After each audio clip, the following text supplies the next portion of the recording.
can say, I did it. I did my one phone call. Because what'll happen is after you make the first one and they don't scream at you or cuss at you and they say, oh my gosh, Dustin, how are you? Good to hear from you. What are you doing? Well, what are we doing? You hang up and you're like, that wasn't so bad. Now I'll call a second one. It's the first step that's hard, not the task itself. Just like starting an exercise program, the first day is the hardest. Actually getting in the car and going to the gym is the hardest part.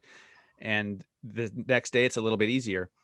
But not all phone calls are created equal. And I think that there's a lot of agents out there that they're like, nope, not going to do cold calls ever because I tried it once and it didn't work, or I tried it for a month and it didn't work. But they were chasing, and they were not pleasant on the phone, or they were asking for something immediately to a stranger. And so not all phone calls are created equal. What are some of those conversations that you have? How do they go? Like if you just call the average person during your hour of power, what do you talk about? What do you say? First thing is, before you pick up the phone, remind yourself you're building relationship. You're not making an ask. You don't need to make an ask. They'll come to you if they need something. So when I call, I say, hey, Dustin, it's Leigh Brown at One Community. How are you? What's up? Good to hear from you. So I was just scrolling through to call a client back and I saw your name in my phone and I just thought I'd say, hey, it's been forever since we chatted. So what y'all doing? I am playing with the kids. Oh, well, I don't Yeah. want to keep you for long because I'm sure they're going to come hollering at you and pull on your leg in a second. But I really was just calling to say, hey, because I need to have some humans around that are good humans, and you're one of my good humans. So thanks for being in my life. Absolutely. That's how it goes. And those are real phone calls. If somebody needs real estate, they're going to say, so while I got you on the phone, Leigh, so what's happening in real estate? If they don't ask that, they might not need your real estate services, and that's okay. You still got your name back to the top of their mind. And then when they get done playing with the kids, they're probably going to go over to Facebook and be like, well, what is Leigh doing? And they go, look.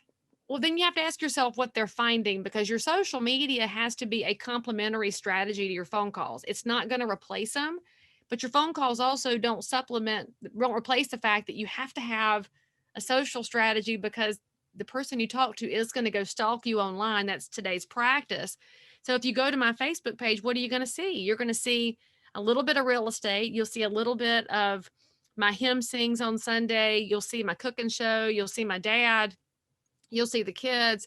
They can see me. They need to go to your social profile and see you so that the phone call gains depth, because that's going to put you at the top of mind for maybe a minute as opposed to that 10 seconds. And now they're on a Zoom call at work and somebody's chatting them up in the Zoom room. Dude, I just got the call. I got to go to Tahoe. I can't believe I'm getting moved.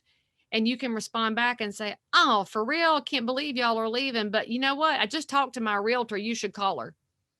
That's where the payoff is. The payoff is in being top of mind so that they can quickly spit your name back out.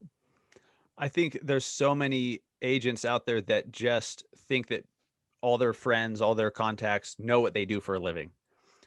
And it's always hilarious to me because there's so much stuff that comes at us. When we're scrolling our news feed, we're constantly getting interrupted by new things. And so if you are not in somebody's news feed, or if you're not on their lock screen on the phone, if you're not somewhere like in front of them, someone else is. And over time, if you just assume that your friends and family and everybody knows what you do for a living, don't be surprised when Johnny, who just got his license, all of a sudden gets their listing because Johnny was proactive. Johnny And called him. Johnny called them. Johnny was in their newsfeed with a video. He knocked on their door. He did, all that stuff that we don't like to do. So I got to show you the math on why you have to make the phone calls and exactly what Dustin's telling you about somebody else being in their space. If we have an American population of estimated 330 million, divide that by the number of realtors. This is the people who subscribe to the code of ethics, not the licensees that roll around in every market, but the actual realtors, members of the trade association, belong to the MLS, code of ethics, the whole kit and caboodle. 1.422 million. That means 1 out of every 232 Americans is a realtor.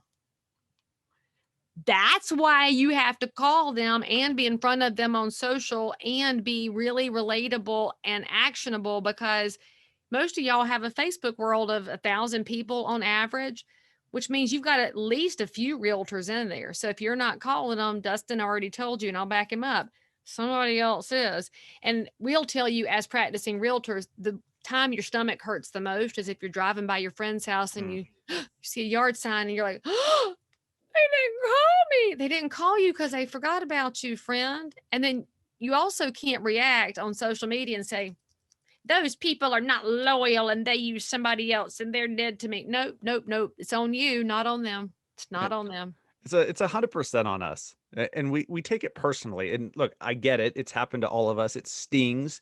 We're pissed at ourselves, but that's the only people we should be pissed at is It's where you ourselves. get better, right? Don't we get better when we Yes. make mistakes? Because I do. I fail all the time. I have to use failure, though, as a way to move forward and get better.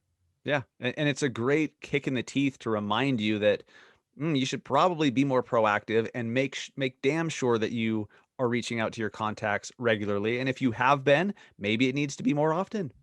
You know, So, we're both on Clubhouse now, and it's a super addictive network, but we're getting to spend time with really interesting people. I was in a room a couple of days ago with a YouTube expert, and not just saying they were a YouTube expert. I like clicked and did a little bit of stalking to find out this person used to work there.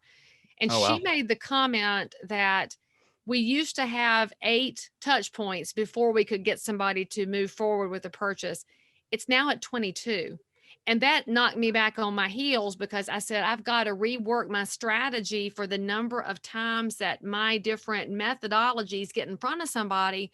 And it makes sense, right? I mean, the amount of noise in our lives, whether it's podcast or Instagram and Instagram ads and Facebook and retargeting ads and things you get in the mail and the phone call you got and the friend you saw at church and what are you buying at the grocery store? Your brains are full. We're all on overload all the time. And I love moments like that because if I sit down and rework my own strategy, it gives me a chance to get better. And why does that matter? Because, friends, you've met some really bad realtors in your time. Call it what it is, whether it's lack of training or the lack of a heart in their chest, whatever it is, they're not great. And they're causing people to think less of you.